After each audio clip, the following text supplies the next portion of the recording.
Well, I think it was pretty big. I thought his stuff was better tonight. I thought his ball came out of his hand much better and much cleaner tonight. You know, as we've seen in the past, sometimes guys guys with great stuff, they're hard to hit. So the foul balls end up piling up a pitch count on them. So I thought that was part of the issue tonight, but I thought Matt threw the ball much better. The uptick in velocity, was that the most promising thing that you saw, the way how hard he was throwing? You know, that's obviously, Steve, that's a big part of these young guys. You know, the velocity. They're all power pitchers, and it's nice to see the velocity up. You know, when Matt's right, the command of his secondary stuff is the issue, because when he wants to, he can throw it for a strike, and when he doesn't want to, he can throw it off the plate.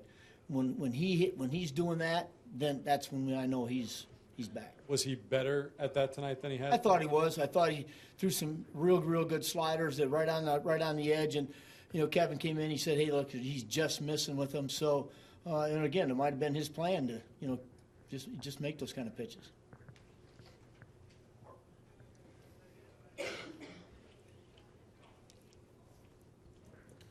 Every one of Matt's starts has been overanalyzed and whatnot, but is it fair to say that what you saw tonight is probably the best he's looked to you all year, just when you look at stuff and command and velocity and all that? Mark, this is the best I think he's thrown all year. You know, and again, we all expect great things out of these young guys because they're so good, so talented, but we got to have a little patience on also that it's going to, when it comes back, it's going to be great, and I think he's making strides.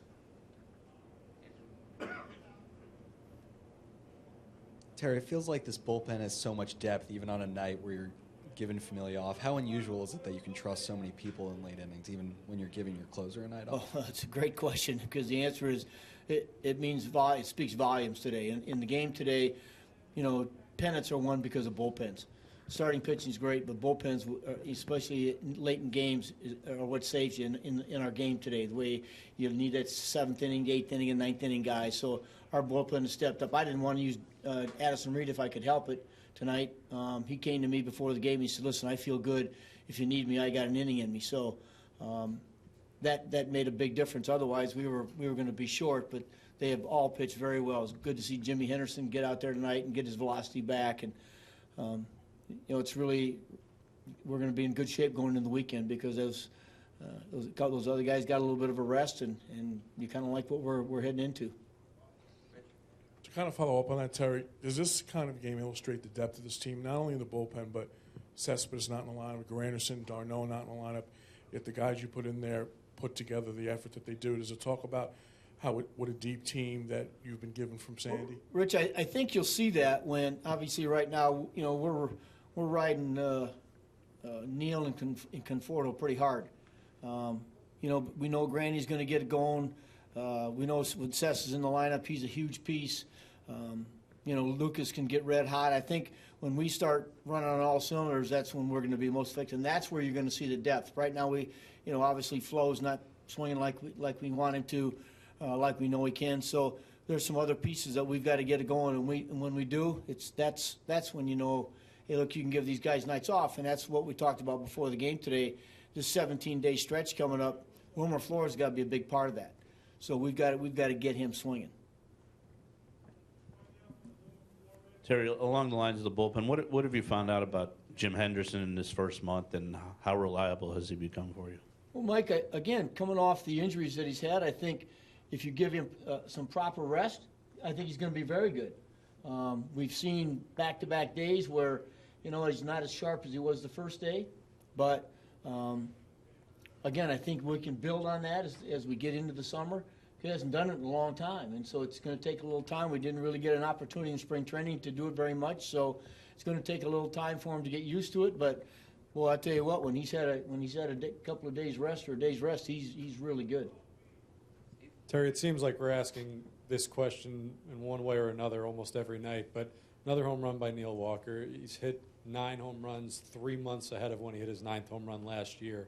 Is there anything that you've seen that would indicate why he's got this incredible power so early? Well, I can't. It's hard for me to answer, Steve, because I haven't seen him play as much as I have right now. But, again,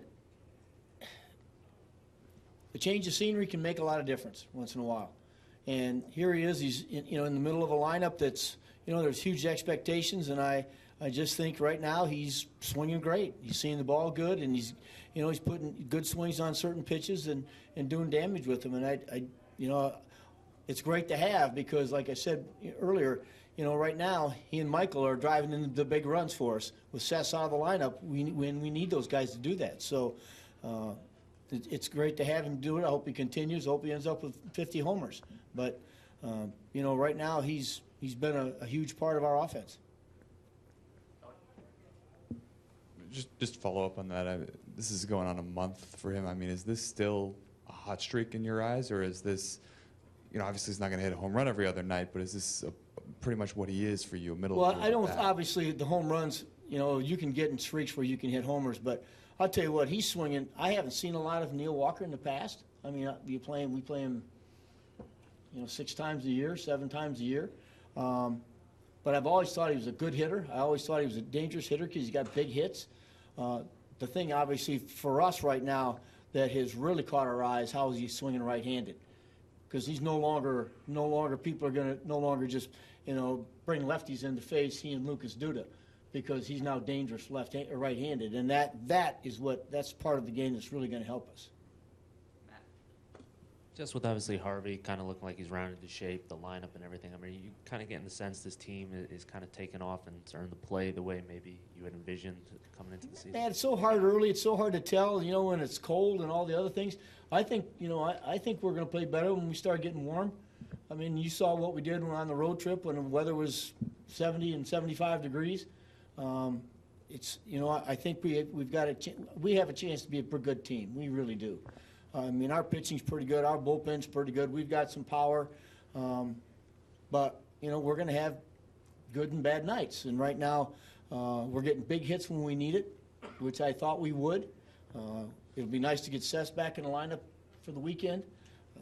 But there's a couple other guys we've got to get swinging the bats because I think it's, if you're talking about being a complete team, you got to use all 25 guys to do it. Terry, another subject, that we keep coming back to, seems day after day, different things about Conforto. I mean, he left a bunch of guys on early, and yet, and we'll give him another chance, he delivered. Does that impress you? I mean, sometimes I guess you can forget that, he's still under 100 games in the big leagues. Yeah, you're absolutely right, Mike. And that's, we actually, Dickie Scott said to me during the game, he's learning from each and every at bat. He's not letting it affect him. We talked about frustration on some guys. It's early to think that in tonight's game he had a chance to put that, drive some big runs in early, didn't do it. But you know what? You didn't see him get rattled. He didn't come back and slam his helmet in the rack, or he just put his bat away and went about it because he's not shocked by what he's been placed into here. And I think the way these other guys have handled him, the way they talk to him, the older guys, I think they keep him very, very calm. I don't think he's overwhelmed by what we were asking him to do right now. And those last at bat showed. He walked up there and got a big hit against somebody he's never faced. And I think that's the kind of hitter he's going to be.